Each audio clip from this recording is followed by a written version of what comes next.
ଆଜିର ସୁନ୍ଦରଗଡ଼ ଜିଲ୍ଲାଟି ପୂର୍ବର ଗାଙ୍ଗପୁର ଓ ବଣାଇ ରାଜ୍ୟକୁ ନେଇ ଗଠିତ ଥିଲା। ବର୍ତ୍ତମାନର ସୁନ୍ଦରଗଡ଼ ଓ ପାନପୋଷ ଅଞ୍ଚଳକୁ ନେଇ ଥିଲା ଗାଙ୍ଗପୁର ରାଜ୍ୟ।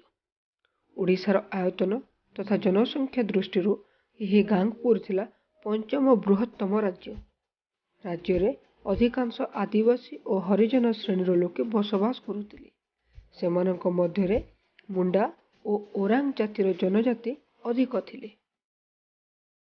ଏହି ମାଟିର ଇତିହାସରେ ଘଟିଯାଇଥିବା ଏକ କଳଙ୍କିତ ଅଧ୍ୟାୟ ଏହାକୁ ସାରା ଭାରତରେ ପରିଚିତ କରାଏ ଦ୍ୱିତୀୟ ଜାଲିଆନାୱାଲାବାଗ ଭାବରେ।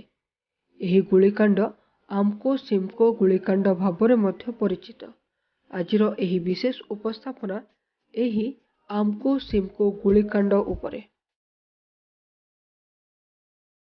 ଆମକୋ ସିମକୋ ଏହା ଗୋଟିଏ ନୁହେଁ ଦୁଇଟି ଗାଁର ନାଁ। ସିଧା ରାସ୍ତାରୁ ଗୋଟିଏ ବାମ ପଟକୁ ହେଲେ ଆଉ ଗୋଟିଏ ହେବ ଡାହାଣ ପଟକୁ। ସୁନ୍ଦରଗଡ଼ ଜିଲ୍ଲା ବୀରମିତ୍ରପୁର ଠାରୁ ପ୍ରାୟ 15 କିଲୋମିଟର ଦୂରତା ପାହାଡ଼ ପର୍ବତ ମଧ୍ୟରେ ଅବସ୍ଥିତ ଏହି ଗ୍ରାମ ଗୁଡ଼ିକର। 1930 ମସିହାରେ ଗାଙ୍ଗପୁରର ରାଜା ଶ୍ରୀ ଭବାନୀ ଶଙ୍କର ଶେଖରଦେଓଙ୍କ ମୃତ୍ୟୁବରଣ କଲା ପରେ ତାଙ୍କ ଜ୍ୟେଷ୍ଠ ପୁତ୍ର ବୀରମିତ୍ର ପ୍ରତାପ ଶେଖରଦେଓ ରାଜା ହେଲେ। କିନ୍ତୁ ସେ ନାବାଳକ ଥିବାରୁ ରାଣୀ ଜାନକୀ ରତ୍ନାଦେବୀ ଶାସନଭାର ଗ୍ରହଣ କରିଥିଲେ। ଜଳାଭାବ ତଥା ପ୍ରାକୃତିକ ଅସୁବିଧା ଯୋଗୁଁ ଏହି ଅଞ୍ଚଳର ଅର୍ଥନୈତିକ ଅବସ୍ଥା ଶୋଚନୀୟ ଥିଲା।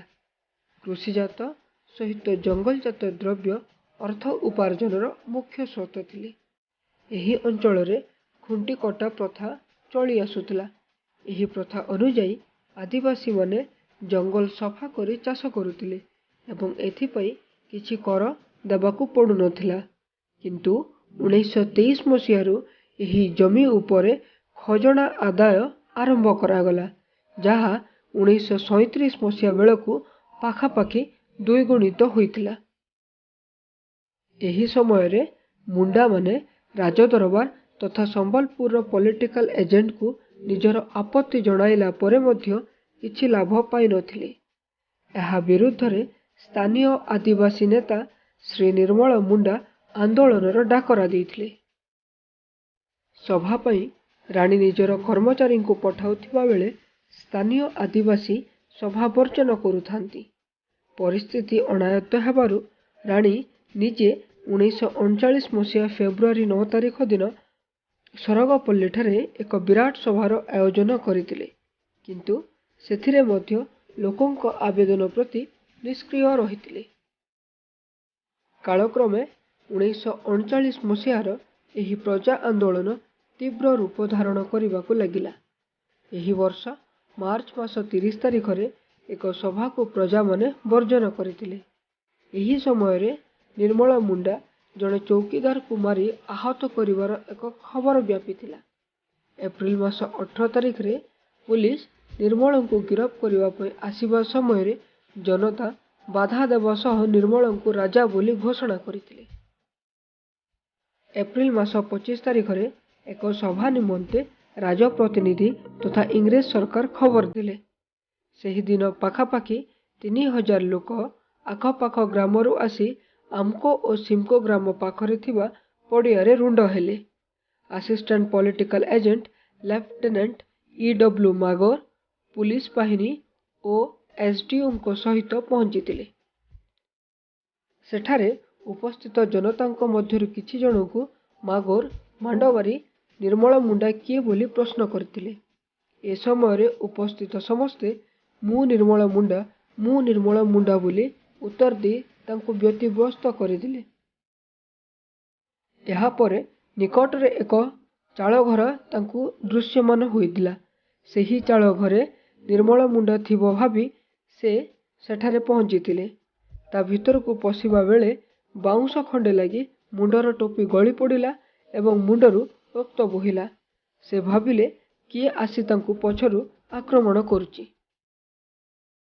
ସେହି ସମୟରେ ସିଏ ଡରି ଯାଇଥିଲେ। ଡରିଯାଇ ହୁଇସିଲ ମାରିଥିଲେ ଉପସ୍ଥିତ ଫୌଜ ତାଙ୍କୁ ରକ୍ଷା କରିବା ପାଇଁ। ମାତ୍ର ପୋଲିସ ବାହିନୀ ଏହାକୁ ଗୁଳି ମାରିବାର ଉଦ୍ଦେଶ୍ୟ ବା ସଂକେତ ଭାବି ଉପସ୍ଥିତ ଲୋକଙ୍କ ଉପରକୁ ଗୁଳି ଚାଳନା ଆରମ୍ଭ କରିଥିଲେ। ପଞ୍ଜାବର ଜାଲିଆନାୱାଲାବାଗ ଭଳି ପଡ଼ିଆର ତିନି ପାର୍ଶ୍ୱରୁ 3-4 ମିନିଟ୍ ଧରି ଅନବରତ ଗୁଳିଚାଳନା ହୋଇଥିଲା। ସରକାରୀ ହିସାବରେ ଏହି ଘଟଣାରେ ପ୍ରାୟ 28 ଜଣଙ୍କ ମୃତ୍ୟୁ ହୋଇଥିବା ବେଳେ ଆଉ 28 ଜଣ ଆହତ ହୋଇଥିଲେ, କିନ୍ତୁ ବେସରକାରୀ ତଥ୍ୟ ହିସାବରେ ପ୍ରାୟ 42 ଜଣ ମୃତ୍ୟୁବରଣ କରିଥିବା ବେଳେ 82 ଜଣ ଆହତ ହୋଇଥିଲେ। ଓଡ଼ିଶାର ବିଶିଷ୍ଟ ଐତିହାସିକ ଶ୍ରୀ ହରେକୃଷ୍ଣ ମହତାବଙ୍କ କହିବା ଅନୁସାରେ ପ୍ରାୟ 300 ଲୋକ ଏହି ଗୁଳିକାଣ୍ଡରେ ମୃତ୍ୟୁବରଣ କରିଥିଲେ। ତୁରନ୍ତ ପୋଲିସ ମୃତ ବ୍ୟକ୍ତିଙ୍କ ଶବକୁ ନେଇ ବୀରମିତ୍ରପୁର ପାଖରେ ଥିବା ବିଶ୍ରା ଚୂନ ଭାଟିରେ ପକାଇ ଭସ୍ମ କରି ଦେଇଥିବାରୁ ମୃତ୍ୟୁବରଣ କରିଥିବା ସଠିକ୍ ତଥ୍ୟ ମିଳିନଥିବା ବୋଲି ସେ ଉଲ୍ଲେଖ କରିଛନ୍ତି। ଏହି ଗୁଳିକାଣ୍ଡ ଭାରତବର୍ଷରେ ଚାଞ୍ଚଲ୍ୟ ସୃଷ୍ଟି କରିବା ସହିତ ଏକ କଳଙ୍କିତ ଅଧ୍ୟାୟ ଯୋଡ଼ି ଦେଇଥିଲା ଓଡ଼ିଶା ରାଜ୍ୟ ସହିତ। ଆଶା ଆପଣଙ୍କୁ ଆଜିର ଏହି ଉପସ୍ଥାପନା ଭଲ ଲାଗିଥିବ। ଆମର ଚ୍ୟାନେଲ ଓଡ଼ିଶା ଷ୍ଟୋରିଜକୁ ସବସ୍କ୍ରାଇବ୍ କରିବା ପାଇଁ ଅନୁରୋଧ। ନମସ୍କାର।